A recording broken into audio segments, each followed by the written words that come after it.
জি sir, আচ্ছা, recording. Record হয়ে গেছে। সবাইকে ধন্যবাদ জানাচ্ছি। আজকে স্যার মডিউল বির ক্লাসটা নেবেন। এরপরে আমরা মডিউল বি ক্লোজ হইলে মডিউল সি তে আপনাদের অঙ্ক আছে। আমরা দেন মডিউল সির থিওরি কমপ্লিট করে আমরা অঙ্কে চলে যাব। আজকে আমরা মডিউল বির ক্লাসটা করব। তো আপনি তাহলে স্টার্ট করেন, আমি লিভ নিয়ে নিলাম। আপনার কাছে তো স্লাইড আছেই। জি স্যার। আচ্ছা, ঠিক আছে।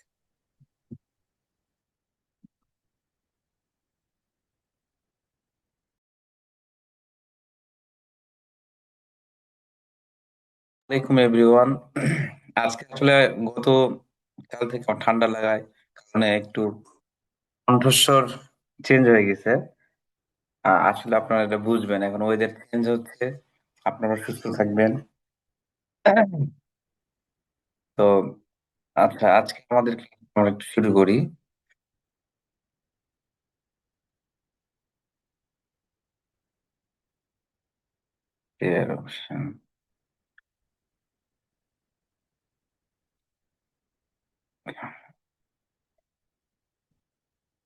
করতে হবে।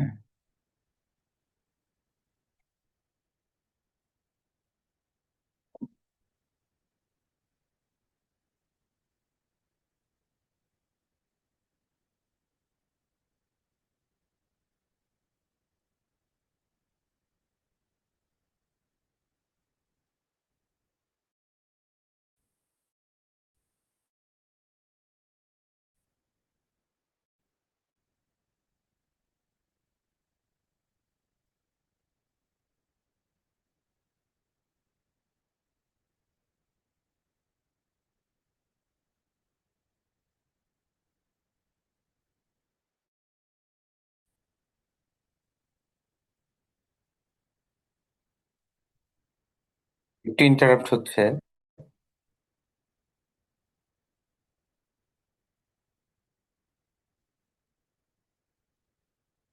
PPT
okay, I am sorry.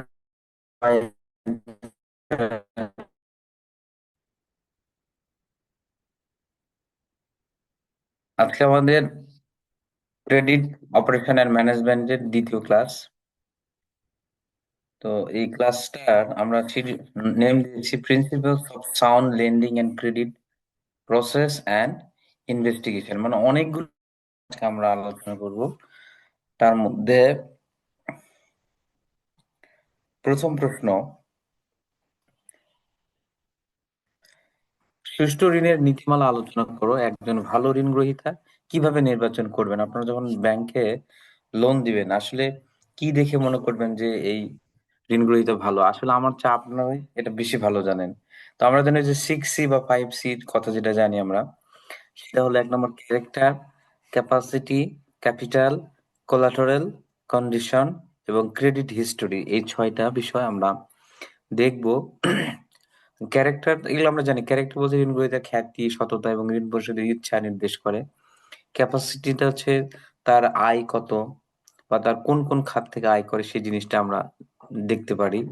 পুঁজি, ব্যবসায় ঋণ গ্রহীতার নিজের বিনিয়োগ বা অংশীদারিত্বের যে টাকা পয়সা গুলো আছে, মানে সে কি তার নিজস্ব পুঁজি আছে, না সমস্ত টাকাটাই শুধু মানে ব্যাংকের থেকে বা ঋণ নিয়ে সে চলাচল করছে, এই জিনিসটা আমাদের একটু জানতে হবে। ওকে।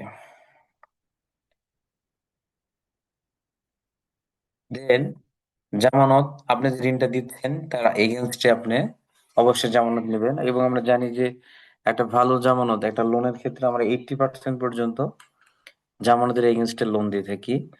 20% আমরা বেশি রাখি, যাতে করে ঋণটা যদি ডিফল্ট হয়ে যায়, ক্লাসিফাইড হয়ে যায়, তখন যেন আমরা জামানত বিক্রি করে ঋণের সমুদয় অর্থ আমরা তুলে আনতে পারি।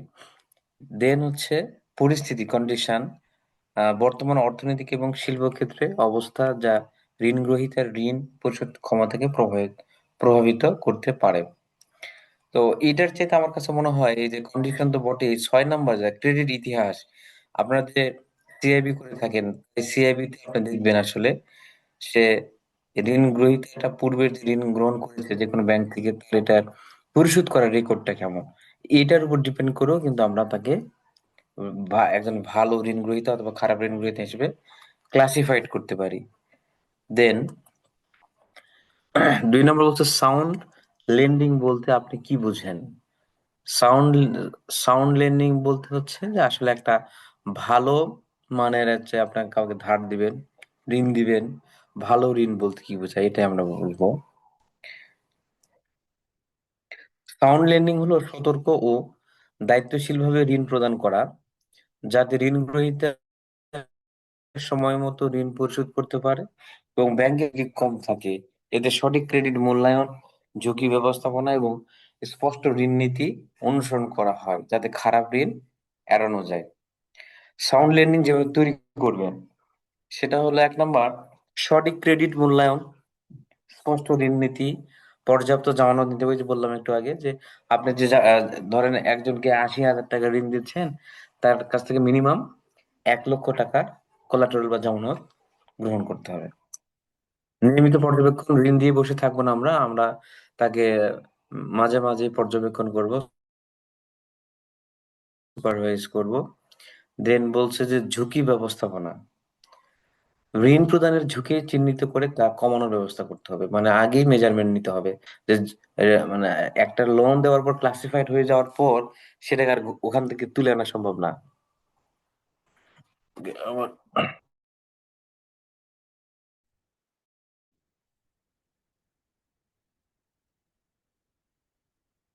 যেগুলো করতে চাই আর যে ধরনের স্টেপ নিতে চাই, সেখানে অবশ্যই আমাদের যে কর্মীগুলো বা কর্মকর্তাগুলো ইনভলভমেন্ট, তাদেরকে নিয়মিত প্রশিক্ষণের ব্যবস্থা করা। ওকে। দেন ক্রেডিট বা ঋণ আবেদন প্রক্রিয়ার ধাপগুলো কি কি? আপনি যখন ঋণ দিবেন কাউকে, তার অবশ্যই একটা লোন অ্যাপ্লিকেশন প্রসেস আছে। সেই প্রসেসটা কি? প্রথমে ঋণ আবেদনের জমা দেওয়া, মানে একটা অ্যাপ্লিকেশন করবে, তার এগেনস্টে সে দরকারি কাগজপত্র সংগ্রহ করতে হবে। দেন ক্রেডিট মূল্যায়ন করতে হবে। দেন ঋণ অনুমোদন করতে হবে। এগুলো এক একটা প্রসেস, আপনারা জানেন। ঋণ চুক্তি স্বাক্ষর করতে হবে, ঋণ বিতরণ করতে হবে, ঋণ পর্যবেক্ষণ এবং আদায় করতে হবে। তার মানে ঋণ বিতরণ করা হইলো, দেন ফাইনাল যে কাজটা করবো আমরা, ঋণটা মাঝে মাঝে পর্যবেক্ষণ করব এবং আদায় ঠিক মতো হচ্ছে কিনা সেগুলো আমরা পর্যায়ক্রমে দেখবো। ক্রেডিট অপারেশনের ধাপগুলো, এটা আমরা এটাকে অ্যারো চিহ্নের মধ্যে একটা প্রসেস আকারে দেখাচ্ছি। প্রথমে সে আবেদন করবে, তারপর তার ক্রেডিট তদন্ত হবে, ঋণ সিদ্ধান্ত হবে তাকে আমরা ঋণ দিব কিনা, কতটুকু দিব, তার তার যে ঋণ নিবে তার সকল ডকুমেন্টস গুলো রেডি আছে কিনা সেটা দেখবো। ঋণ বিতরণ এবং ঋণ পর্যবেক্ষণ ও আদায়। আচ্ছা, ক্রেডিট তদন্তের ধাপের সময় এই প্রশ্নটা আপনাদের শুধু আলাদা করে আসতে পারে, কারণ এখনকার প্রশ্ন যেগুলো আসে, এই একটা প্রশ্নের মধ্যে কয়েকটা প্রশ্ন থাকে। বললো হয়তো ক্রেডিট অপারেশন ধাপ সমূহ কি, আবার তারপরে বলছে ক্রেডিট তদন্তের ধাপ সমূহ আলোচনা করো। দেন আমরা তাহলে এই 5-6টা বিষয় আমরা আলোচনা করব। প্রাথমিক তদন্ত, ঋণ গ্রহীতা সম্পর্কে মৌলিক তথ্য এবং ঋণের উদ্দেশ্য সংগ্রহ, মানে কি কাজে, কোন পারপাসে সে ঋণ নিচ্ছে সেটা আমরা প্রাথমিকভাবে তদন্ত করব। আর্থিক বিশ্লেষণ, যে ঋণ নিচ্ছে তার ঋণটা পরিশোধ করার মতো সক্ষমতা আছে কিনা সেটা আমরা পর্যালোচনা করব। জামানত মূল্যায়ন করব, সুরক্ষার জন্য প্রদত্ত সম্পদের মূল্যায়ন ও যাচাই করা। যে জামানতটা দিয়েছে, অনেক সময় হয় আমি যখন ব্যাংকে ছিলাম তখন মানে লোন গুলা নিয়েছে এভাবে হয়তো ডকুমেন্টস গুলো ভালো দেখছি কিনা জানি না। আমরা যখন সরজমিনে ডিফল্ট হওয়ার পর সরজমিনে যখন আমরা গেলাম, গিয়ে দেখি যে কোন ভদ্র মহোদয়গণ, কাস্টমার ক্লায়েন্ট গুলো কি করছে, কবরস্থান, কবরস্থান যে জমিটা, কবরস্থানের জমিটা সে বন্ধক দিয়েছে, জামানত হিসেবে রাখছে। দেন আরো কিছু হয়েছে, সে ওই জমিটা আগে আরেকজনের কাছে বিক্রি করেছে, বিক্রিত জমি, ওর উপর যে জমিটা কিনছে সেই জমির উপর সে পাকা বিল্ডিং করেছে। সেই জমিটাও এখন আমাদের ব্যাংকের কাছে কোলাটেরাল হিসেবে রাখা ছিল। তো এটা আপনারা অবশ্যই তদন্ত করে দেখবেন, যাচাই বাছাই করবেন। হ্যাঁ, যে আপনার জামানত যেটা নিচ্ছেন এটা এখনো সঠিক সুরাহা হয়ে আছে কি নেই, এই জিনিসটা আপনাকে অবশ্যই মূল্যায়ন করতে হবে। পটভূমি যাচাই, ঋণ গ্রহীতার ক্রেডিট ইতিহাস, সুনাম এবং পূর্ববর্তী ঋণ পরিশোধের অভ্যাস পরীক্ষা করা। দেন ক্ষেত্র তদন্ত, ঋণ গ্রহীতার ব্যবসা বা বসবাস স্থল পরিদর্শন করে তথ্য যাচাই এবং পরিস্থিতি মূল্যায়ন করে। তারপর আশেপাশের লোকজনের কাছে শুনলেন ব্যক্তি কেমন। ক্রেডিট তদন্তের উদ্দেশ্য কি? ক্রেডিট তদন্তের উদ্দেশ্যগুলো, এখানে আমরা কিছু প্রশ্ন দেখবো যে উত্তরগুলো খুব কাছাকাছি, এজন্য আমরা 5-7টা বা 10টা যদি আপনারা মোটামুটি পয়েন্ট আউট মানে কোথাও লিখে রাখেন বা মনে রাখেন, এগুলো দিয়ে এই অধ্যায়টা আশা করি শেষ করা যাবে। যেমন ঋণ গ্রহীতার ক্রেডিট যোগ্যতা মূল্যায়ন, তার মানে তার ক্রেডিট ইতিহাস দেখা। তারপরে তথ্য যাচাইকরণ বলছে, ঝুঁকি নিরূপণ বলছে, ঋণ প্রদানের ঋণ গ্রহীতার সঙ্গে সংশ্লিষ্ট সম্ভাব্য ঝুঁকি চিহ্নিত করতে হবে। জামানতের মূল্যায়ন, আমরা এটা একটু আগে বললাম। ঋণ সিদ্ধান্তে সহায়তা, ব্যাংকের তথ্য সরবরাহ করে সচেতন ঋণ অনুমোদন সিদ্ধান্ত নিতে সাহায্য করা ও ক্রেডিট তদন্তের, মানে তদন্ত করে যে তথ্যগুলো পেলে এগুলো ব্যাংকে যদি দেয় তাহলে ব্যাংকের সিদ্ধান্ত নেওয়াটা অনেক সহজ হবে। প্রতারণা প্রতিরোধ, তার মানে আমরা যখন তদন্তে নামছেন, সিআইডিগিরি করছেন, অবশ্যই আপনি তার আহ লু অ্যান্ড ফল যেটা বলি আমরা, সেটা আপনি অবশ্যই বের করে নিয়ে আসবেন। একটি ভালো ঋণ প্রস্তাবের বৈশিষ্ট্য সমূহ আলোচনা করুন। বলতে ভালো ঋণ বলতে যে আপনি কোন পারপাসে ঋণ দিচ্ছেন তার স্পষ্ট উদ্দেশ্য থাকতে হবে। সে ব্যক্তি কিভাবে এই ঋণটা ব্যবহার করবে তার স্পষ্ট উদ্দেশ্য মেনশন করতে হবে। সম্পূর্ণ তথ্য, আংশিক তথ্য দেওয়া যাবে না। সঠিক আর্থিক তথ্য, মানে তার যে ক্যাশ ইনফ্লো এবং আউটফ্লো যেগুলো আছে, এই তথ্যগুলো আপনাকে সঠিক দিতে হবে। হ্যাঁ, ঝুঁকি বিশ্লেষণ, সম্ভাব্য ঝুঁকির কথা এবং সেগুলো মোকাবেলার ব্যবস্থা তুলে ধরা হয় এখানে। যথেষ্ট জামানত, আমরা বলছি যে মিনিমাম 100 টাকার এগেনস্ট 100 টাকা জামানত থাকলে সর্বোচ্চ আপনি 80%, মানে 80 টাকা পর্যন্ত আপনি তাকে ঋণ দিবেন, এর উপর কখনোই নয়। পরিশোধ পরিকল্পনা, ঋণ কিভাবে এবং কখন পরিশোধ করা হবে তা স্পষ্ট এবং বাস্তবসম্মত রূপে উপস্থাপন করা হয়। ব্যাংকের নীতিমালা অনুসরণ, প্রস্তাবনা ব্যাংকের ক্রেডিট নীতি এবং নিয়ন্ত্রক নিয়মকানুনের সাথে সামঞ্জস্যপূর্ণ হয়। হ্যাঁ, তাহলে আপনার যে ক্রেডিট প্রস্তাবনার সাথে ব্যাংকের যে ক্রেডিট প্রস্তাবনা বা আইন কানুন থাকবে সেটার সাথে অবশ্যই মিল থাকতে হবে, সামঞ্জস্য থাকতে হবে। আন্তর্জাতিক হিসাবরক্ষণ মান অনুসারী, এই প্রশ্নটা খুবই, যারা অ্যাকাউন্টিং এ পড়াশোনা করেছে তাদের তো জানা এটা ফরজ। তারপরেও আপনারা যেহেতু ব্যাংকে চাকরি করছেন, ব্যাংকেরও দেখেন যে ব্যাংক ক্লোজিং যখন হয়, ব্যাংক দিন শেষে ব্যালেন্স শিট তৈরি করতে হয়, ইনকাম স্টেটমেন্ট তৈরি করতে হয়, ক্যাশ ফ্লো স্টেটমেন্ট তৈরি করতে হয়। তো এই ক্ষেত্রে আপনাদেরও এই যে 6টা যে আপনার হচ্ছে ইনস্ট্রুমেন্ট আছে বা 6টা যে এলিমেন্টস আছে, কম্পোনেন্টস আছে, সেটা আমরা একটু দেখবো। খুবই খুবই গুরুত্বপূর্ণ আমার কাছে এটা মনে হয়েছে 6 নম্বর প্রশ্নটা জানার জন্য হলো। দেখেন, প্রথমে বলছে ব্যালেন্স শিট। ব্যালেন্স শিটে আসলে ওই ব্যাংকের জন্য কতটুকু সম্পদ কতটুকু দায় আছে, এবং মালিকের যে পুঁজি, আমরা যেটা ইকুইটি ক্যাপিটাল বলি, এই জিনিসগুলো জানার জন্য, মানে একটা ব্যাংকের একটা প্রতিষ্ঠানের সমগ্র সম্পদ দায় দেনা জানার জন্য ব্যালেন্স শিট তৈরি করা হয়। এরই আন্ডারে দেখেন ইনকাম স্টেটমেন্ট থাকবে, যে আসলে ওই বছর পার্টিকুলার বছরে আপনার আয়, খরচ কত হলো, আয় কত হলো, বা নেট লাভ কত হলো, এটা বের করতে হবে। দেন ক্যাশ ফ্লো স্টেটমেন্ট, পার্টিকুলার সময়ের মধ্যে আপনি নগদ টাকা দিয়ে ট্রানজেকশন কত করলেন, কত ইনফ্লো হলো ক্যাশ, কত আউটফ্লো হলো, এটা হচ্ছে ক্যাশ ফ্লো স্টেটমেন্ট।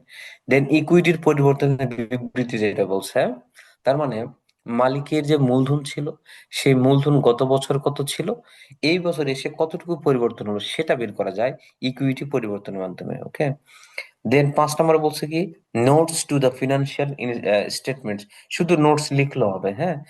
এই যে দেখেন আমরা যে 4টা হিসাব করলাম, balance sheet, income statement, cash flow statement, ইকুইটির পরিবর্তন বিবৃতি, এর পাশাপাশি আপনার নোটস যেটা দিব আমরা, মানে এগুলো লেখার পরেও কিছু আনএক্সপোজার জিনিস থাকবে, যেটাকে ব্যালেন্স শিট, ইনকাম স্টেটমেন্ট কোথাও দেখানো যাবে না।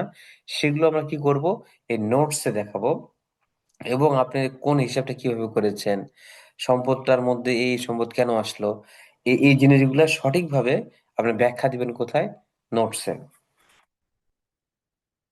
এই 5টা জিনিস আমাদের খুবই গুরুত্বপূর্ণ, জানতে হবে। পরীক্ষায় আসুক আর না আসুক, কিন্তু এটা জানতে, যদিও এটা একবার পরীক্ষায় আসছে, তারপর আপনার অবশ্যই জানবেন এটা। প্রতি উপাদানের উদ্দেশ্য আমরা বললাম, অলরেডি বলে ফেলছি কার কি কাজ। দেখেন, ঋণ গ্রহীতা বিশ্লেষণের ক্ষেত্রে সাধারণত ব্যবহৃত বিভিন্ন ধরনের অনুপাত কি কি। তার মানে আপনি একজনকে ঋণ যখন দিতে যাচ্ছেন, তার কি কি অনুপাত, অনুপাত মানে হচ্ছে একটার সাথে একটা কম্পারিজন, একটার সাথে একটা তুলনা করা। যে ধরেন, আপনি যাকে ঋণ দিচ্ছেন 100 টাকা, সে ওই 100 টাকা ঋণ পরিশোধ করতে পারবে কিনা, ওই 100 টাকার ঋণ পরিশোধ করার জন্য তার কাছে কত টাকা আছে, 100 আছে, 50 আছে, নাকি 200 টাকা আছে। এই যে কম্পেয়ার করা, মানে সে এটা তুলনা, মানে পরিশোধ ব্যর্থ হবে না সফল হবে, এই জিনিসগুলা আমরা কয়েকটা অনুপাতের মাধ্যমে জানবো। তার মধ্যে একটা হচ্ছে তরলতা রেশিও। তার মানে ঋণ গ্রহীতার স্বল্পমেয়াদী দায় পরিশোধ ক্ষমতা পরিমাপ করে, যেমন কারেন্ট রেশিও। তার মানে ওই যে বললাম যে 100 টাকা একজনের ঋণ আছে, স্বল্প মেয়াদী 3 মাস 6 মাসের জন্য আছে, সেটি তাকে, সে পরিশোধ করতে পারবে কিনা, 100 টাকা পরিশোধ করার জন্য তার কাছে 100 টাকা আছে নাকি বেশি আছে, এটা জানার জন্য আমরা যেই অনুপাত তৈরি করি তার নাম হচ্ছে কারেন্ট রেশিও বা তরলতা রেশিও। 2 নম্বর লাভজনক রেশিও। তার মানে ওই প্রতিষ্ঠানটা লাভে আছে না লসে আছে, এটা জানার জন্য আমরা যে রেশিও তৈরি করি তার নাম হচ্ছে লাভজনক রেশিও। এটাকে আমরা সংক্ষেপে বলবো নেট প্রফিট মার্জিন। 3 নম্বর হচ্ছে ঋণ ব্যবহারের রেশিও। এটা খুবই গুরুত্বপূর্ণ, এটাকে আমরা বলি লিভারেজ রেশিও। ঋণ গ্রহীতার দেনা ও ইকুইটির অনুপাত দেখা, যেমন দেনা ইকুইটি রেশিও। তার মানে তার সম্পদ কতটুকু আছে, মানে তার মালিকানা সত্ত্ব কতটুকু আছে, এর against এ কতটুকু দায় আছে। একটা ব্যবসায় প্রতিষ্ঠানে হয়তো 10 কোটি টাকা সম্পদ আছে, তার ইকুর মধ্যে দেখা যায় 8 কোটি টাকাই হচ্ছে ব্যাংকের কোনো জায়গা থেকে লসে। তাহলে সেই ক্ষেত্রে তো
সম্পদ এবং দায়, আসলে আমাকে কি এতক্ষণ শোনা যাচ্ছিল?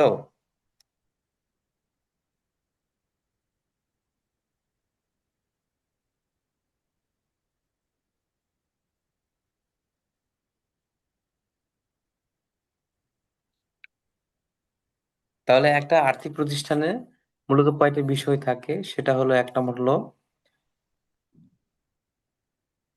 সম্পদ থাকবে, দায় থাকবে, এই দুটো জিনিসই মূলত থাকে। এই সম্পদ এবং দায় এই দুটো জিনিসকে আপনি কি কি ভাবে বিশ্লেষণ করতে পারেন, এখানে মোটামুটি আমরা ছয়টা তথ্য উপস্থাপন করেছি, দেখেন। এক নম্বর হচ্ছে আমরা হরিজন্টাল। হরিজন্টাল কথাটার অর্থ কি? আনুভূমিক।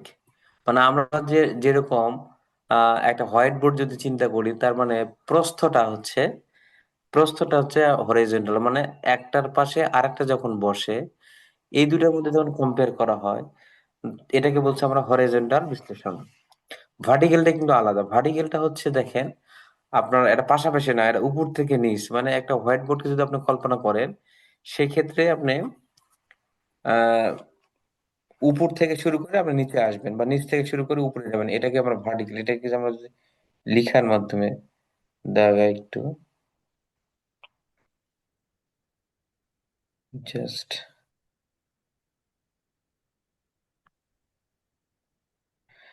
এই যে আমরা যদি একটু কল্পনা করি এরকম,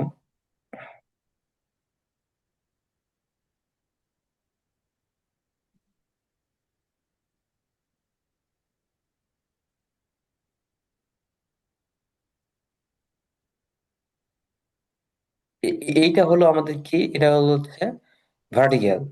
আবার ঠিক এই এরকম যদি আমরা দেখাই, এরকম যদি পাশাপাশি সব অবস্থান করে, এটার নাম হলো আমাদের হরিজন্টাল অ্যানালাইসিস। ফলে হরিজন্টাল অ্যানালাইসিস কি হয়, দুইটা তথ্য, 2 বছরের তথ্য এভাবে পাশাপাশি, তারা এই পাশাপাশি বসবে। হ্যাঁ।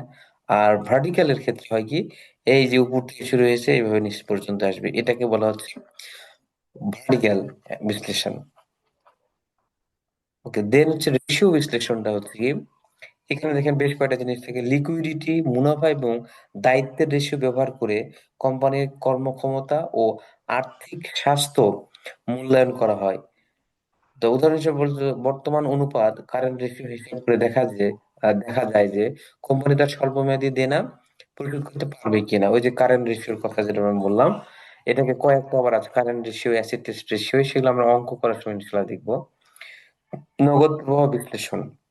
নগদ প্রবাহ বিশ্লেষণের মাধ্যমেও আমরা আর্থিক অবস্থাকে, আমার কত টাকা এখন হাতে আছে এটা আমি জানতে পারবো। আমার সারা বছরে, 1 বছরে কত টাকা আমি খরচ করেছি, কত টাকা আমি আর্ন করেছি, এটার আমি কোথায় পাবো? এই নগদ প্রবাহ বিশ্লেষণের মাধ্যমে আমরা পাবো। ট্রেন্ড বিশ্লেষণ। ট্রেন্ড বিশ্লেষণটা হচ্ছে, ধরেন যে এখন ওই যে ফেসবুকে রিলস ভিডিও গুলো যে আমরা দেখি, যে এরা কিন্তু ট্রেন্ডি হয়, মানে একটা ঘটনা ঘটেছে, ওটা খুব খাচ্ছে কাস্টমার, ওই ওই রকমই আমরা সবাই ভিডিও বানানোর চেষ্টা করছি। ঠিক তেমনই ট্রেন্ড বিশ্লেষণে হয় এরকম, যে বিগত 5 বছরে আপনার ব্যবসা প্রতিষ্ঠানটা কতটুকু প্রফিট করছে, কতটুকু মুনাফা করছে, তার উপর ডিপেন্ড করে ষষ্ঠ বছরে গিয়ে আমরা কল্পনা করতে পারি, আইডিয়া করতে পারি এই বছরও আমাদের ব্যবসাটা লাভ করবে। এটাকে জাস্ট একটা অ্যান্টিসিপেট করা। ওকে। দেন 6 নম্বর বলছে কোন সাইজ আর্থিক বিবৃতি। এই জিনিসটা কি, সব উপাদানকে শতাংশ আকারে প্রকাশ করা হয়। যে ধরেন একজন স্টুডেন্ট, বা একটা ক্লাসে 10 জন স্টুডেন্ট আছে, 10 জন কেউ পেয়েছে হচ্ছে, ধরেন আহ 100-র মধ্যে 80, কেউ 90, কেউ 95, কেউ 50, তাহলে 100-র মধ্যে কত শতাংশ নাম্বার হোল্ড করলো, এটাকে আপনি যখন শতাংশ বের করছেন খুব ইজিলি, কেউ 50%, কেউ 80%, এটাকে আমরা বলছি কমন সাইজ আর্থিক বিবৃতি। যদি আসে তোমার, আপনাদের যদি প্রশ্ন আর্থিক বিবৃতি বিশ্লেষণের কৌশল উদাহরণ সহ সংজ্ঞা দেন, এখান থেকে 4টা বা 5টা দিলেও আশা করি এটা সম্পূর্ণ করা যাবে।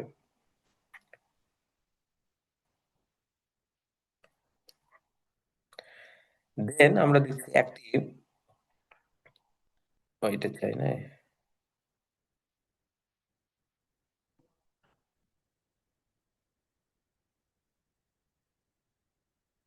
ওকে। দেন 9 নম্বর একটা প্রশ্ন দেখেন, একটি ব্যাংকের আর্থিক বিবরণী বিশ্লেষণে ব্যবহৃত কমপক্ষে 5টি মূল আর্থিক অনুপাত সম্পর্কে লিখুন। এই প্রশ্নটা, 9 নম্বর প্রশ্নটা আপনার অঙ্কের সাথে সরাসরি রিলেটেড, এটা আপনার দরকার।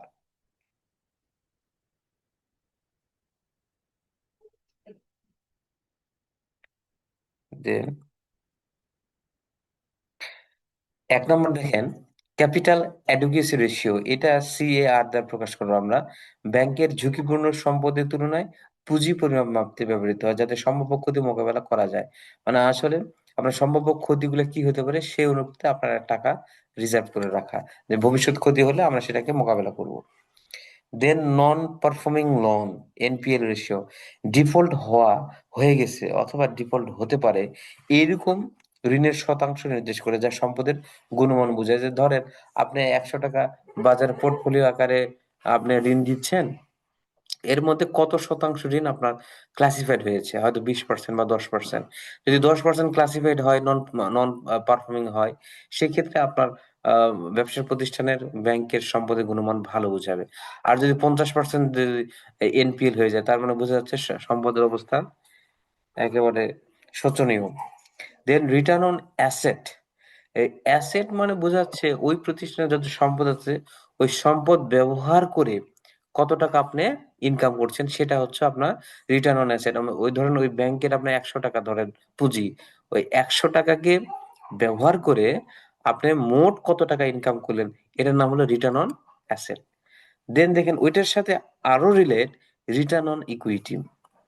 এটা হলো, দেখেন ব্যবসার মধ্যে ওই 100 টাকার মধ্যে হয়তো মালিকের কিছু অংশ আছে, মালিক হচ্ছে এদেরকে শেয়ার হোল্ডার বলা হয়।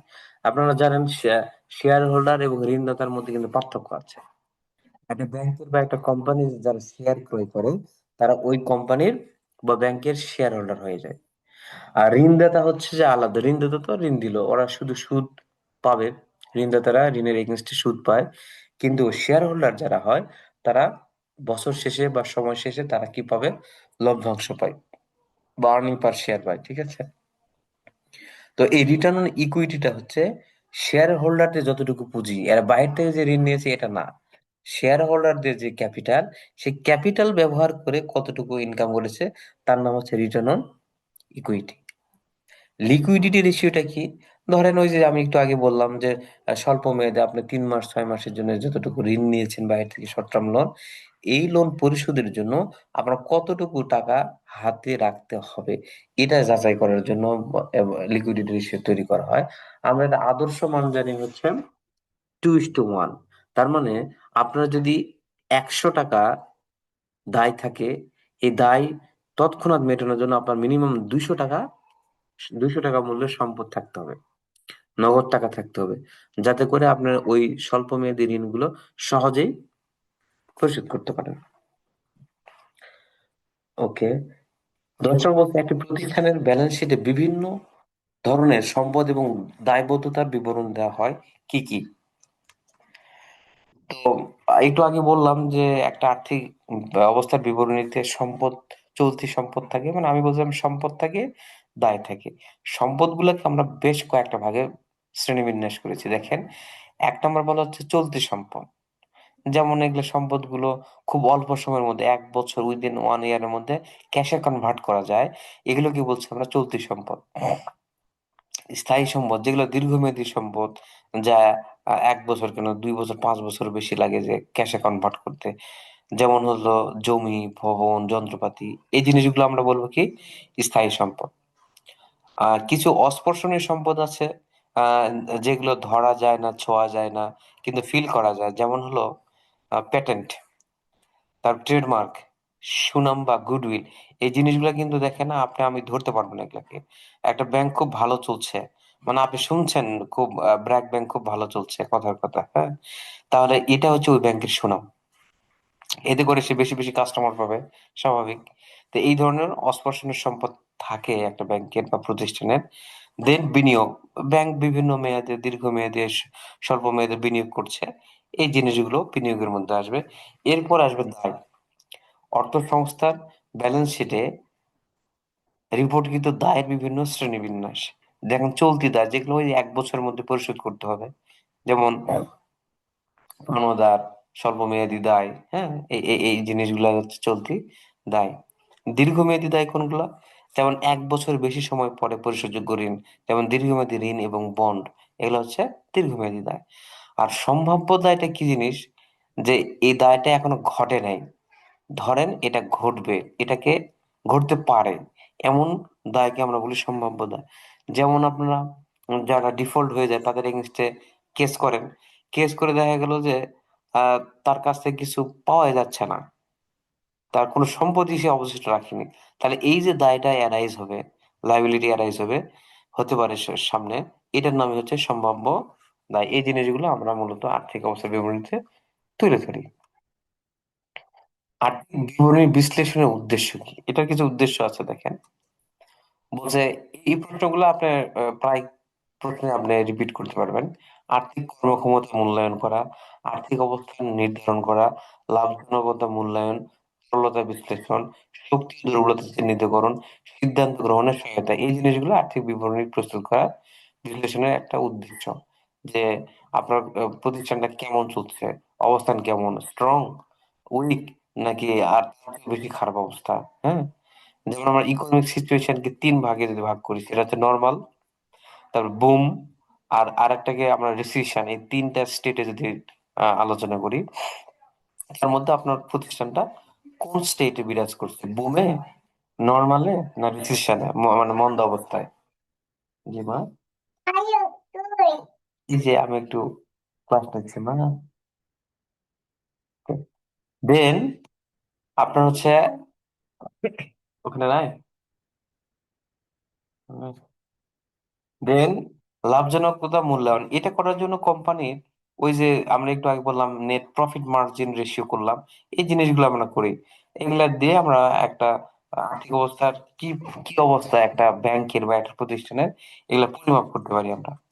দেন সঠিক ঋণ গ্রহীতা নির্বাচনের জন্য অভ্যন্তরীণ ঋণ ঝুঁকি রেটিং সিস্টেম কেন গুরুত্বপূর্ণ? এটা খুবই গুরুত্বপূর্ণ, কারণ হচ্ছে আপনি যাকে ঋণ দিচ্ছেন তার কি কি রিস্ক আছে, এই রিস্কটা স্টাডি করা উচিত। যেমন দেখেন বস্তুনিষ্ঠ মূল্যায়ন, মানে আপেক্ষিক ভাবে না সে ঋণটা নিয়েছে, সে হয়তো ফেরত দিবে, এরকম কোনো আপেক্ষিক বিষয় না, বস্তুনিষ্ঠ মূল্যায়ন করতে হবে। ঝুঁকি চিহ্নিত করতে পারেন, মানে সে আসলে এই ঋণটা গ্রহণ করলে কি কি ঝুঁকি অ্যারাইজ হতে পারে সেটাকে চিহ্নিত করতে হবে। তাহলে আপনি যখন সঠিকভাবে মূল্যায়ন করলেন এবং ঝুঁকি চিহ্নিত করলেন, দেখবেন এবার সিদ্ধান্ত সিদ্ধান্ত নেওয়াটা অনেক সহজ হবে। তারপর তারপর যে মূল্যায়নটা করতেন সেই মূল্যায়নটা যেন সামঞ্জস্যপূর্ণ হয়। তারপরে দেখা যাচ্ছে সে ঋণ পাওয়ার যোগ্য হলো 10 লাখ টাকা, সে চেয়েছে ধরেন যে 20 লাখ টাকা, তাহলে তার সামঞ্জস্য হলো না। তাহলে 10 লাখ টাকা আপনি দিবেন এবং সেটা পরিশোধ করার ক্যাপাসিটি আছে কিনা সেটা আপনার মূল্যায়ন করতে হবে। তারপরে ঋণ পোর্টফোলিওর মান উন্নয়ন, তার মানে ওই যে আমরা প্রথম ক্লাসে দেখেছিলাম সিন্ডিকেট ফাইন্যান্সিং আর ব্রিজ ফাইন্যান্সিং। আপনার যা টাকা আছে সব এক জায়গাতেই ইনভেস্ট করা যাবে না। আপনার অল্প টাকা 100 টাকা হলো, আপনি যখন আপনি 3 জায়গা বা 4 জায়গায় ইনভেস্ট করবেন, সব কাস্টমারই কিন্তু টাকা মেরে দিয়ে যাবে না। তার মানে টাকাটা আপনার রিটার্নটা উঠে আসার সম্ভাবনা অনেক বেশি। এই যে আপনি 100 টাকা কয়েক জায়গায় যে ইনভেস্ট করলেন, বিনিয়োগ করছেন, এটার নাম হচ্ছে পোর্টফোলিও। হ্যাঁ, এটার মানটা বৃদ্ধি করতে হবে। নিয়ন্ত্রক সম্মতি, ঝুঁকি ব্যবস্থাপনা এবং ক্রেডিট মূল্যায়নের জন্য নিয়ন্ত্রক নীতিমালার সাথে সামঞ্জস্যপূর্ণ হতে হবে, এটা আমরা জানি। ঋণ গ্রহীতার অভ্যন্তরীণ ঋণ ঝুঁকি রেটিং এর উপর ভিত্তি করে ঋণ দেওয়ার সময় ব্যাংকগুলির জন্য মূল ব্যবস্থাপনা পদক্ষেপগুলো কি কি? মানে যখন ঋণ দিবে তখন এই ঋণ ঝুঁকি রেটিং সিস্টেমের উপর কি কি পদক্ষেপ বা ব্যবস্থাপনা নেওয়া যেতে পারে, একই ঘুরে ফিরে আসবে। যেমন দেখেন ক্রেডিট অনুমোদনের সীমা, আপনি ওই ব্যক্তিকে, ভদ্রলোককে কত লক্ষ টাকা পর্যন্ত আহ লোন দিবেন এবং কি পরিমাণ ঝুঁকি গ্রহণ করবেন, তাহলে ক্রেডিট অনুমোদনের সীমা এটা। ঝুঁকি ভিত্তিক সুদের হার, আপনি যদি বেশি ঝুঁকি নিতে চান তাহলে সুদের হার যেন বেশি হয় এটা দেখতে হবে, কারণ নো রিস্ক নো গেইন। অতিরিক্ত ঝুঁকি আমি যদি গ্রহণ করি তাহলে অতিরিক্ত যেন মুনাফা হয় সেটা আমাকে দেখতে হবে। দেন 3 বলছে ঋণ পর্যবেক্ষণের মাত্রা, কম রেটিং প্রাপ্ত ঋণ গ্রহীতাদের মধ্যে অল্প পরিমাণ যেন আমরা ঋণ দিই এবং তাদের নিয়মিত মনিটর করতে হবে। আপনি কম রেটিং আছেন, কম ঝুঁকি আছে, তাহলে কম টাকা দিবেন, কিন্তু তাদেরকে প্রতিনিয়ত মনিটরিং করতে হবে। দেন জামানতের প্রয়োজনীয়তা, ঝুঁকি বেশি হলে অতিরিক্ত বা শক্তিশালী জামানত চাওয়া হতে পারে। ওই যে যেখানে ঝুঁকি বেশি সেখানে ধরেন যে 60% পর্যন্ত আপনি ঋণ দিলেন, আপনি 100% করলেন, 100 টাকা জামানত নিয়ে তাকে 100 টাকার পরিমাণের সম্পদ জামানত নিয়ে 60 টাকা পর্যন্ত তাকে ঋণ প্রদান করলেন, এটা হতে পারে।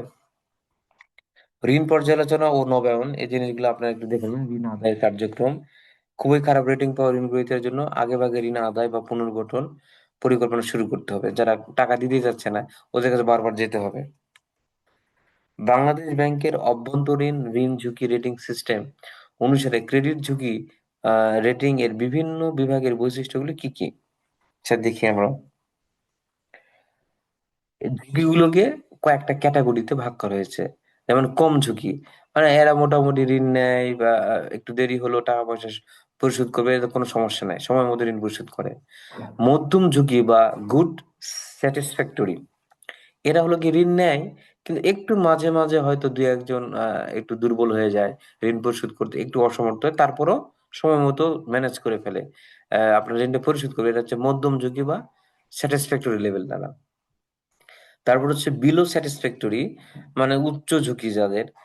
তো এরা এরা মূলত কি করে, ঋণ গ্রহীতারা আর্থিক সংকটের লক্ষণ দেখায়, বিলম্বিত পরিশোধ করে বা দুর্বল পরিশোধ ক্ষমতা থাকে। তার মানে ধরেন যে 3 মাস পর পর কিস্তি দিচ্ছে, হ্যাঁ, 6 মাস পরে একটা কিস্তি দিচ্ছে, এরকম এদেরকে উচ্চ ঝুঁকিতে আপনি আহ রেটিং করতে পারেন। দেন খুবই উচ্চ ঝুঁকি বা সাবস্ট্যান্ডার্ড, এটা এটা মূলত টাকাগুলো এরা মেরে দেয়। মানে ধরেন যে বললো ঋণ গ্রহীতার দুর্বল আর্থিক অবস্থা থাকে, অপরিশোধিত ঋণ থাকে এবং ডিফল্ট হওয়ার উচ্চ সম্ভাবনা থাকে, তখন আপনাকে অবশ্যই কিছু ওই যে ক্ষতিপূরণ তহবিল তৈরি রাখতে হবে, যাতে করে এই যে কয়েকজন টাকা দিল না, এটা তো ব্যাংকের অবশ্যই ক্ষতি, ক্ষতিটা যেন ব্যাংক এড়িয়ে বা মোকাবেলা করতে পারে। ইন্টারনাল ক্রেডিট রিস্ক রেটিং সিস্টেমের জন্য নির্বাচিত সেক্টর সমূহ, মানে কোন কোন জায়গাতে এই ICRRS আপনি প্রয়োগ করবেন, সেটার মধ্যে একটা হচ্ছে কৃষি খাত, উৎপাদন শিল্প খাত, বাণিজ্য খাত, সেবা খাত, পরিবহন ও যোগাযোগ খাত, নির্মাণ ও রিয়েল এস্টেট এবং অন্যান্য ব্যাংকের বিবেচনা। ব্যাংক যদি অন্য কোনো আরো দুই একটা বিবেচনায় করে, তবে মোটামুটি এই 6টা বিষয়ে অবশ্যই ICRRS আপনাকে অ্যাপ্লাই করতে হবে। হ্যাঁ, এছাড়াও ব্যাংক যদি কোনো বিবেচনা করে সেগুলো বিষয়ে ICRRS বিবেচনা করে দিবে। কিন্তু কিছু কিছু জায়গায় আছে যেখানে ICRRS বিবেচনা করার দরকার পড়ে না। যেমন আপনি ধরেন যে ব্যাংকে আছেন, ব্যাংকের আপনার কর্মী কর্মচারী যদি ঋণ নেয়, তার কাছে এটা ICRRS আহ না দেখলেও চলবে, এই উপাদানটা না অ্যাপ্লাই করলেও চলবে। আহ, যেমন এই 15 নম্বর প্রশ্ন বলছে ICRRS internal credit risk rating system, যেটা আমরা বলছি, এর ব্যতিক্রম গুলো কি কি, মানে কোন কোন ক্ষেত্রে ICRRS ব্যবহৃত হবে না। যেটা আমরা বললাম সরকারি গ্যারান্টি সম্পূর্ণরূপে সুরক্ষিত ঋণ, যে সরকার যদি কোনো ঋণের সুরক্ষা দেয় সেই ক্ষেত্রে ICRRS দরকার হতে পারে না। ব্যাংক ও আর্থিক প্রতিষ্ঠানের ঋণ, একটা ব্যাংক আর একটা ব্যাংকের কাছ থেকে ঋণ নিয়েছে, তার ক্ষেত্রে ICRRS দরকার পড়বে না। ক্ষুদ্র মাইক্রো ঋণ, খুবই ছোট মানের ঋণ, এগুলোতে ICRRS দরকার পড়ে না। এই যে যেটা বলছিলাম 4 নম্বর, কর্মকর্তা কর্মচারীদের ঋণ, ব্যাংকের কর্মীদের জন্য বিশেষ পরিকল্পনা প্রদত্ত ঋণ ICRRS থেকে মুক্ত থাকতে পারে। তা আপনি তো আপনার এমপ্লয়িকে চেনেন। নির্দিষ্ট নিয়ন্ত্রক ব্যতিক্রমের আওতায় ঋণ, বাংলাদেশ ব্যাংকের নির্দিষ্ট নীতিমালা অনুযায়ী কিছু ঋণ বিশেষ ব্যতিক্রম পেতে পারে, মানে এটা বাংলাদেশ ব্যাংক মেনশন করবে কোন কোন ঋণ এই ক্যাটাগরি আন্ডারে পড়বে না। ICRRS সম্পর্কিত সাধারণ নির্দেশাবলী কি হতে পারে, এটা খুবই সিম্পল। আবশ্যক প্রয়োগ করতে হবে, এটা নিয়মিত আপডেট করতে হবে, সংগতি বজায় রাখা, দলিলপত্র সংরক্ষণ, সিদ্ধান্ত গ্রহণের ব্যবহার, গোপনীয়তা রক্ষা এবং প্রশিক্ষণ ও সচেতনতা। যেই সিস্টেমে আপনি আপডেটেড করতে চান সেটার প্রশিক্ষণ দিতে হবে। ICRR এর পরিমাণগত এবং গুণগত সূচকগুলো কি কি হতে পারে, এটা এটা সেমি ইম্পর্টেন্ট একটা প্রশ্ন। তো ICRR এর পরিমাণ সূচক, পরিমাণ মানে কি, মানে আপনার সংখ্যাগত ধারণা, তাই না? পরিমাণ সূচক সূচক হলো সংখ্যাগত তথ্য যা ঋণ গ্রহীতার আর্থিক সক্ষমতা মূল্যায়নে সাহায্য করে। এর মধ্যে দেনা, ইকুইটি অনুপাত, কারেন্ট রেশিও, মুনাফা মার্জিনের মতো আর্থিক অনুপাত থাকে, যেগুলো আমরা অলরেডি আলোচনা করেছি। যে ইকুইটি অনুপাত, কারেন্ট রেশিও এবং মুনাফা মার্জিনের মাধ্যমে এই পরিমাণগত ধারণাকে আমরা ব্যাখ্যা করতে পারি। দেন গুণগত যেটা সূচক, সেটা বলছে দেখেন, একটু আমরা উদাহরণ দিলে সবচেয়ে ভালো বোঝা যাবে। এটা অসংখ্যাগত, তাই না? অভিজ্ঞ ব্যবস্থাপনা এবং শক্তিশালী বাজার অবস্থান সম্পূর্ণ কোম্পানিকে কম ঝুঁকিপূর্ণ ধরা হয়।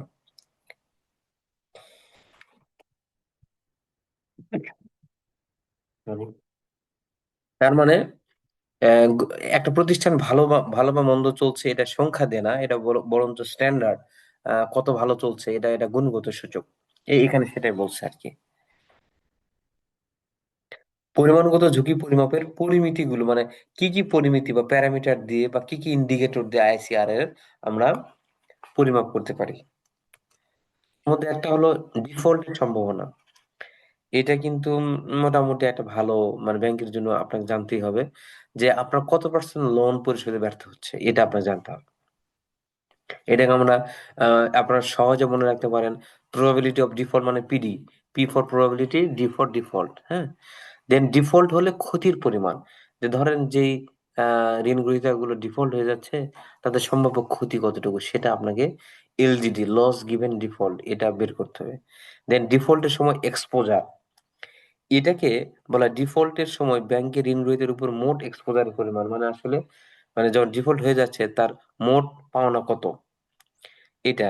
দেন প্রত্যাশিত ক্ষতি, এই যে দেখেন ১, ২, ৩, এই ৩টা দিয়ে যখন গুণ করবেন, পিডি গুণ এলজিডি গুণ ইএডি, এই ৩টা গুণ করলে গড় একটা ক্ষতির পরিমাণ পাওয়া যাবে, সেটা এই যে প্রত্যাশিত ক্ষতি। দেন ভ্যালু অ্যাট রিস্ক, নির্দিষ্ট সময়ের মধ্যে একটি নির্দিষ্ট আত্মবিশ্বাসের মাত্রায় সর্বোচ্চ সম্ভাব্য ক্ষতি, মানে ধরেন যে আপনার সর্বোচ্চ ক্ষতি, সম্ভাব্য ক্ষতি কত হতে পারে, এটা আমরা ভ্যালু অ্যাট রিস্ক এর মাধ্যমে ক্যালকুলেট করতে পারি। ক্রেডিট রিস্ক রেটিং উপাদানগুলো কি কি? দেখেন এই আবার ওই একই কথাবার্তা আসছে, ওই 6 সিএস এর মতো কিছুটা। আর্থিক কর্মক্ষমতা, ব্যবসার ঝুঁকি কতটা আছে সেটা দেখতে হবে। ব্যবস্থাপনার গুণগত মান কেমন, তারপর জামানতের গুণগত মান কেমন সেটা জানতে হবে। ঋণ ইতিহাসটা, পূর্বের ইতিহাস জানতে হবে। অন্যান্য কারণ, যেমন নিয়ম কানুন মেনে চলে কিনা, এই টাইপের আর কি।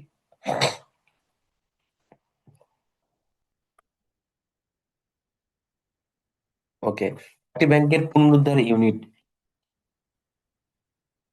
ক্রেডিট রিস্ক রেটিং কম্পোনেন্টস গুলো কি হতে পারে, আর ইউনিটের কাজগুলো কি হতে পারে।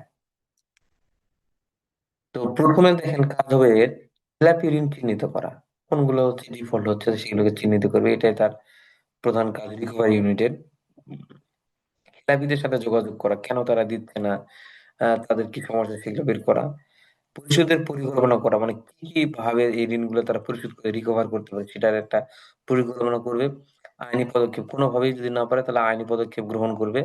জামানতের পরিচালনা করবে, জামানতের মূল্যায়ন ও বিক্রি করে ঋণ আদায় করার চেষ্টা করবে। রিকভারি রেকর্ড রাখা, ঋণ আদায়ের সকল কার্যক্রম, ঋণের অবস্থা রেকর্ডে রাখা হয়, মানে ঋণের বর্তমান কারেন্ট সিচুয়েশন, কারেন্ট কন্ডিশন যেন আমরা লিপিবদ্ধ করে রাখি, সেটা বলছে আর কি। একই ব্যাংকের রিলেশনশিপ ম্যানেজার আরএম এর কাজ কি কি, এগুলো ভাইবার সময় আপনারা পড়ে আসছেন, এগুলো আবার কাজে লাগছে। আরএম এর কাজ হচ্ছে গ্রাহকদের সাথে সম্পর্ক করা, গ্রাহকদের চাহিদা বোঝা, তারা কি চায়, কোন ধরনের সেবা নিতে চায়, কোন ধরনের প্রোডাক্ট বা সার্ভিস নিতে চায়। উপযুক্ত পণ্য, উপযুক্ত পণ্য প্রস্তাব করা, মানে সে হয়তো ডিসিশন নিতে পারছে না, তার জন্য কোন ঋণটা ফ্লেক্সিবল হবে, তখন হয়তো আপনি একটা উপযুক্ত একটা প্রস্তাব করলেন, এই ধরনের ঋণটা আপনার জন্য সুইটেবল হবে। ঋণ প্রক্রিয়া সহজ করা, যেমন আগে আমি যখন ব্যাংকে জয়েন করতে গেছিলাম, তো তখন বলছে যে একটা ঘটনা, এমডি স্যার ঘটনা শুনেছিল। তার আগে যখন ব্যাংকে আপনি একটা অ্যাকাউন্ট খুলতে যাবেন, তোর কতগুলো যে সিগনেচার, কত তথ্য দেওয়া, কত কিছু করা, মানে এটা একটা মানুষ যে টাকা রাখতে আসবে আপনার ব্যাংকে, আপনি পুরা হয়রানি করছেন। উনি যখন একটা ডক্টর ইউনূস সাহেবের যখন অ্যাকাউন্ট করতে গেছিলেন, তখন বলছে যে না, আপনাদের এই যে অ্যাকাউন্ট খোলার জন্য এতগুলো সিগনেচার, এতগুলো তথ্য দেওয়া আমি এটা পারবো না। তো বলছে স্যার, ওয়ান স্টপ সার্ভিসের মতো আপনি একটা সিগনেচার করবেন, আমরা আপনার কাজ করে দেবো। তো বিষয়টা এরকম কনভিন্স করা, হ্যাঁ। ঋণ প্রক্রিয়াও তেমন সহজ করতে হবে।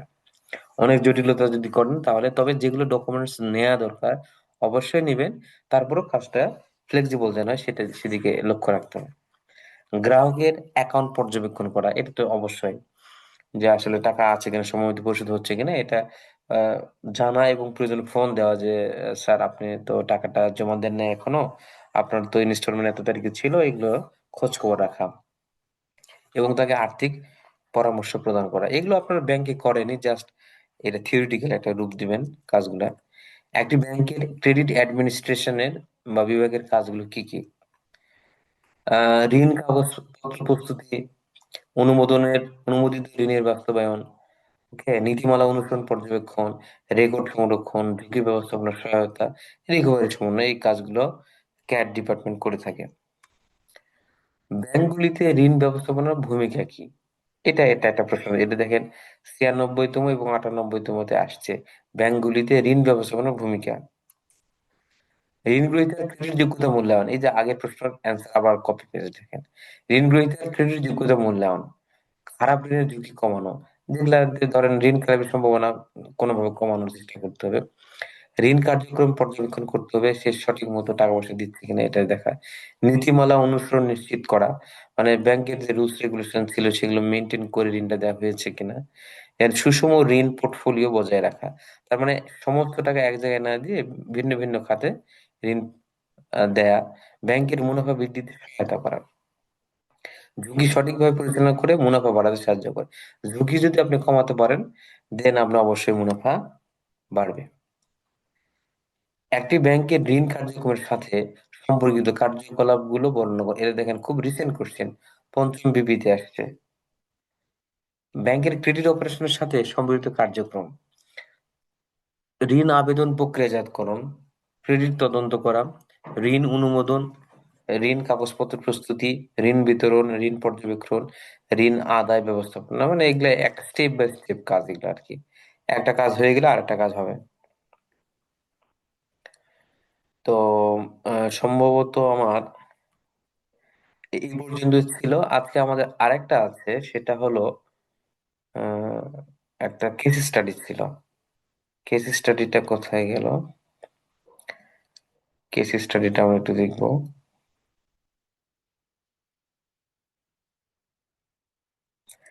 ওকে,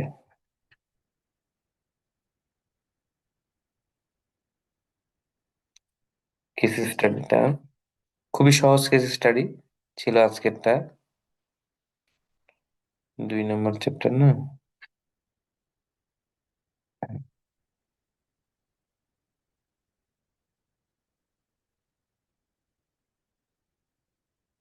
এই যে দেখেন, আমরা শুরুর দিকে যে 5C পড়ছিলাম, ওই 5C নিয়ে একটা আমরা কেস স্টাডি সাজানোর চেষ্টা করছি। ঢাকা মিস্টার করিম একটি পাইকারি ইলেকট্রনিক্স দোকান পরিচালনা করেন। তিনি ব্যবসা সম্প্রসারণের জন্য বিদেশ থেকে আরো পণ্য আমদানি করতে চান।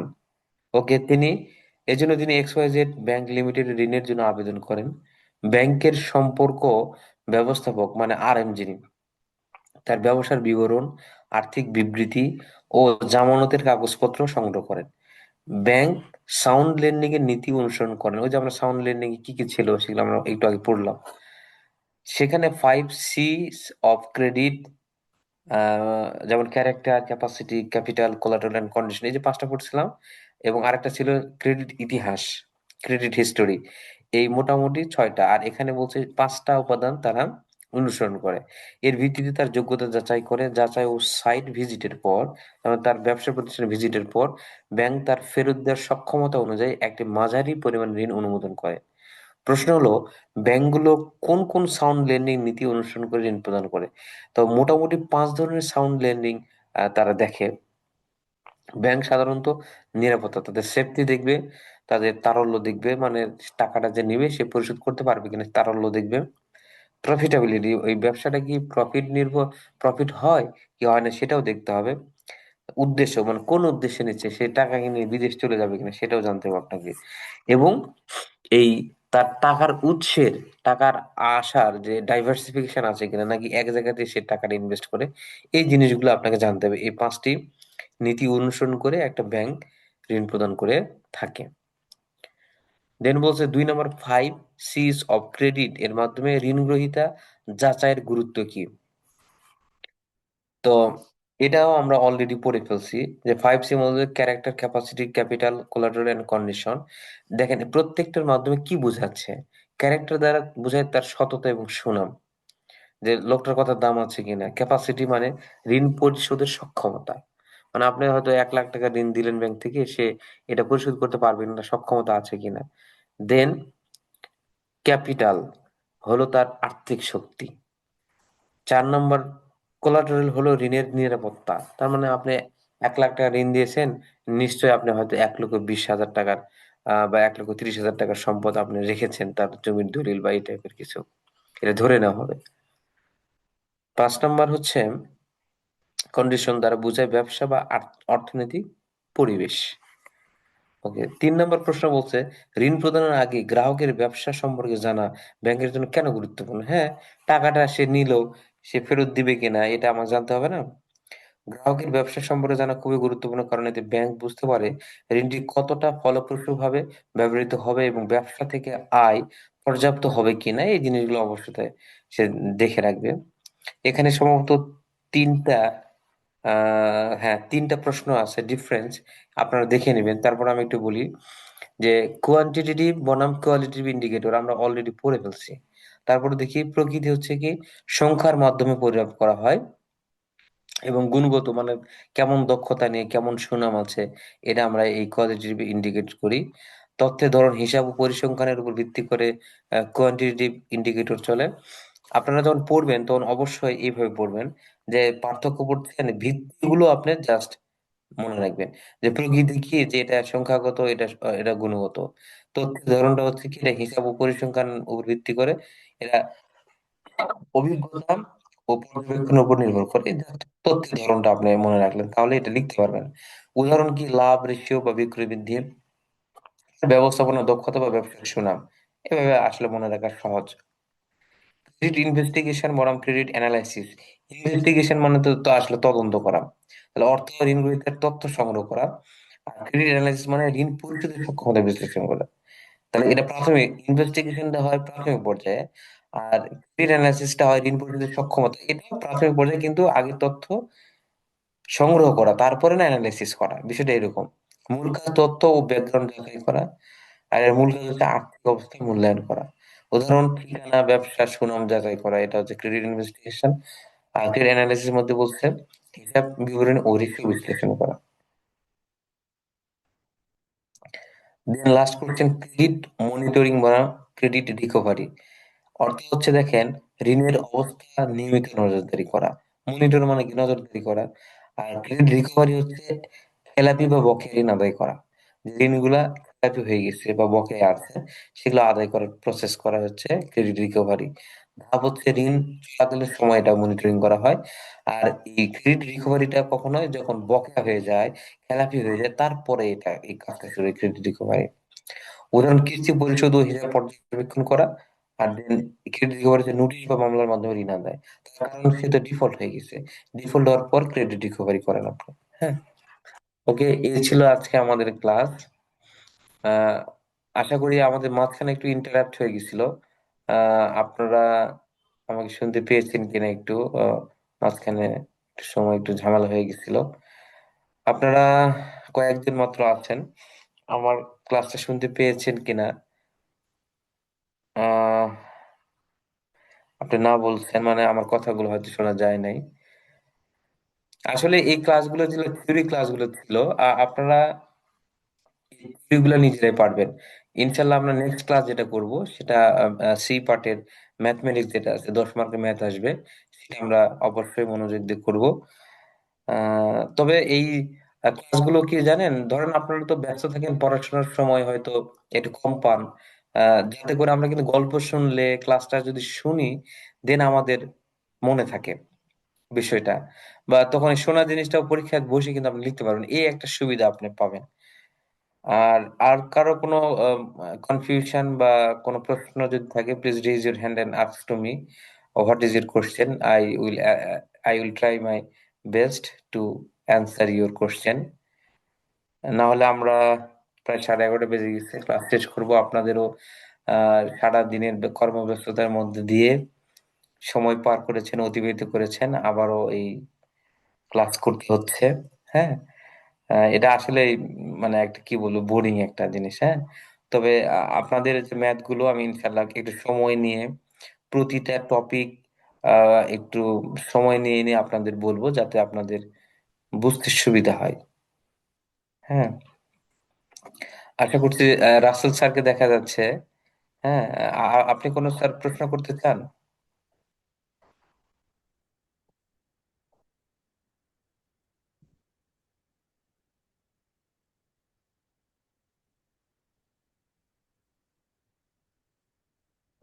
আপনি ওই মিউট হয়ে আছেন, আনমিউট করে বলতে হবে স্যার।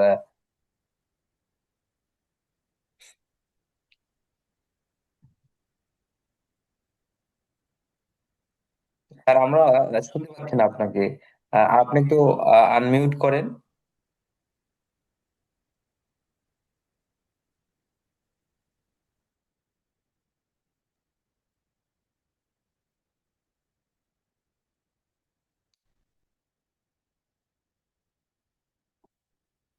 আর মনে হয় শুনতে পাচ্ছি কিনা আমাকে, আনমিউট হন নাই আপনি। আচ্ছা। হ্যাঁ, জি, এখন জি, শুনতে পাবো। শুনতে পাচ্ছেন? আসসালামু আলাইকুম জি স্যার। জি তো জি, স্যার ধন্যবাদ বলেন। আপনাকে এমন একটি সুন্দর উপস্থাপনার জন্য। মাঝখানে অনেক সময় কারিগরি ত্রুটির জন্য মনে হয় অনেকটা জায়গায় জি শুনতে পারিনি। তো আমি জি আশা করি আমি রেকর্ডেড ক্লাসটা আমি শুনে নেব। জি তো জি, স্যার। কি আর আমাদের নেক্সট ক্লাস বা নেক্সট টপিকসটা আমরা কবে পাবো, এটা যদি একটু জানাতেন। তা আপনাদের মেবি আমাদের- একটা রুটিন আছে, রুটিন অনুযায়ী তারপর আমরা ম্যাথ ক্লাস একটা এক্সট্রা চেষ্টা করবো, এক্সট্রা একটা নেয়ার। ম্যাথ দেখেন আপনার ফুল মার্কস পাওয়া যায়। আমরা যখন জি খাতা জি জি দেখি দেখবেন যে ম্যাথ এবং ম্যাথ করতে হবে, আপনি পাস করার জন্য ম্যাথ করতে হবে। হ্যাঁ, এটা জি জি কম্পালসারি একটা বিষয়। আর আরেকটা কেস স্টাডি, যেটা কেস স্টাডি জি একটা স্যার বলছিলেন যে এটা আমরা ইংলিশে করতে পারি কিনা। হ্যাঁ, তো জি জি জি আসলে এটা লেমন স্যার নাকি এটা বলেছেন যে কেস স্টাডিটা আমরা বাংলায়ও লিখতে পারি। আসলে জি কোশ্চেনটা যদি বাংলায় থাকে তাহলে বাংলা লেখা যায়। আর আমরা তারপরেও আমরা এটা ইংলিশ পার্টটুকু আমরা চেষ্টা করব, বাংলাটা না করে। বাংলা তো আমরা পারছি, কেস জি জি স্টাডি জি পার্টটা আমরা ইংলিশে করব। এটা আমার পক্ষ থেকে ইনশাল্লাহ। আর আগামী দিন আজকের ক্লাসটা অবশ্যই আপনারা দেখবেন। এই জন্য আজকের দেখেন বেশ কিছু টপিক এসেছে, যেমন capital adequacy ratio, profit ratio, liquidity ratio, এই জিনিসগুলো আসছে না। এই জিনিসগুলো কিন্তু আমাদের পার্ট সি যেটা করবো আমরা, পার্ট সি না মানে সি মডিউল যখন করব তখন মডিউল সি। আবার আসবে। জি জি জি, একেবারে সব সেম জিনিসগুলো আসবে, ওইখানে আমাদের বুঝতে সুবিধা হবে। আর আপনারা ভয় পাবার কিছু নাই। দেখেন, আমি বারবার বলছি, আপনারা ব্যাংকে যে কাজগুলো করেন স্যার, দেখেন সেই কাজগুলোই মানে আপনারা প্র্যাকটিক্যাল করছেন, কিন্তু এগুলোর জি একটা থিওরিটিক্যাল নাম আছে জাস্ট। এটা এটা জাস্ট আপনি মানে এই কাজটা প্রয়োগ করছেন হচ্ছে এবার থিওরিটিক্যাল নলেজ দিয়ে। প্র্যাকটিক্যাল তো আপনারা করেনি। এতে হবে কি, জি আপনারা ধরেন যে ব্যাংকের লুপহোলস গুলা, বিভিন্ন বিষয়গুলো আপনি জানতে পারছেন। তারপরে ধরেন যে ডিসিশন মেকিং এ ধরেন কিছু টার্মস থাকবে, এই টার্মস গুলোর সাথে জড়িয়ে মানে নিজেকে ইনভলভ না করতে পারলে আসলে হয়ে ওঠে না। মনে হয় না কোথাও যেন একটু খাপছাড়া, আমি মানে I am not be a smart officer, এরকম মনে হয়। তো যেহেতু আপনাদের একটা পরীক্ষা, এবং আমি জানি এই পরীক্ষায় পাশ করলে আপনাদের সামান্য হলেও রিমুনারেশনের একটা দেয়। হ্যাঁ, তো অবশ্যই, জি এক্স্যাক্টলি। হ্যাঁ, তো এই জন্য হ্যাঁ, আমার মনে হয় যে আহ, এটা এখন তো এটা আপনাদের, আসলে আমাদের ওই যে মানে ফার্দার প্রমোশনের জন্য ম্যান্ডেটরি করে দিয়েছে। তো তো এই জি এই জি জন্য জি, আরো বেশি এটাই মেইন এটার বিষয়। হ্যাঁ, ইম্পর্টেন্সটা, জি জি, হ্যাঁ ইম্পর্টেন্সটা আরো বেড়ে গেছে। বেড়ে গেছে। হ্যাঁ, তো টেনশনের কিছু নাই, আপনারা লেগে থাকেন।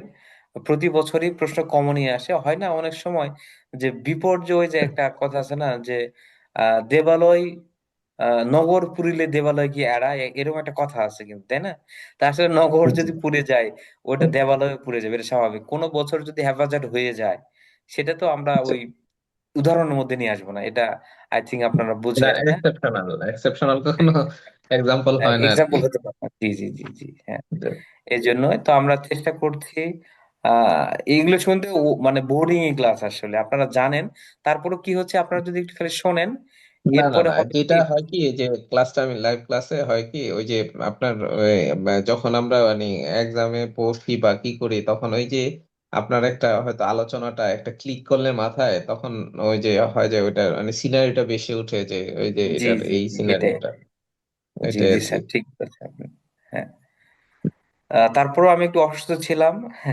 তারপরে ধরেন আপনার একটু ওই যে মাঝখানে একটু ওই ইন্টারনেট ইন্টারাপ্ট হলো, হ্যাঁ, সবকিছু হ্যাঁ হ্যাঁ মিলায় আমি চেষ্টা করব পরের ক্লাসটা আরেকটু সুগঠিত ভাবে নেয়ার। হ্যাঁ, আজকে এই ইনশাল্লাহ পর্যন্তই ইনশাল্লাহ স্যার। ইনশাল্লাহ। হ্যাঁ, আপনার অবশ্যই আপনারা মানে ভালো শুভ থাকবেন। মানে সুস্থতা কামনা করি, আল্লাহ আপনাকে সুস্থ জি করুক খুব শীঘ্রই। আমরা আপনার যেই মানে স্যার। সুন্দর উপস্থাপনা এটা আমরা যাতে আরো বেশি বেশি পেতে পারি। জি জি স্যার, ধন্যবাদ স্যার। ওকে। আপনাদের আসসালাম। মনে হয় একটা স্যার লিখছে যে পিডিএফ, হ্যাঁ পিডিএফ অবশ্যই আপনাকে দেওয়া হবে। পিডিএফটা আমি এই ক্লাসের পিডিএফটা অবশ্যই এখানে স্যারকে বলবো যেন শেয়ার করে দেয়। হ্যাঁ, তো আমার কাছেও আছে, আমিও আপনাদের হচ্ছে যে গ্রুপে বলে দিব যে স্যার এই ক্লাসের পিডিএফটা যেন দিয়ে দেওয়া হয়। ওকে, ঠিক আছে স্যার, আজকের মতো এখানে শেষ ধন্যবাদ করছি স্যার। আপনাকে এত কষ্ট করে আসসালামু আমাদের। আলাইকুম সবাইকে। আসসালামু আলাইকুম। নমস্কার।